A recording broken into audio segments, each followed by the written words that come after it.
beautiful start to our Friday. Definitely cooler out there this morning versus what we saw yesterday. We had 70s and 80s early Thursday morning. Today, waking up to more 50s and 60s and some sunshine. There will be some building clouds first in the mountains by early afternoon. About 1 to 2 o'clock, we'll start to see a few of those storms, and then those will roll east over the plains through the afternoon. Expecting to see some wet roads for the evening commute. Areas of heavier rain possible with these cells, and also some larger hail and damaging winds, especially up and over the northeastern plains, so areas like Greeley, Sterling, Akron, and then overnight tonight, closer to Burlington, we're going to see a bit of a light show if you're looking off across the eastern plains tonight into early tomorrow morning. Waking up early Saturday with plenty of sunshine in the mountains, but we'll see some cloud cover, patchy fog, and even a little drizzle on the eastern plains early Saturday.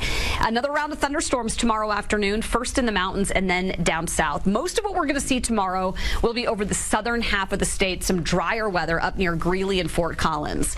Your mountain forecast this weekend, do be sure to get up and off those trails early on. We're going to see scattered storms on Saturday, highs in the 70s, fewer storms expected on Sunday, drier and warmer weather statewide, especially here in town.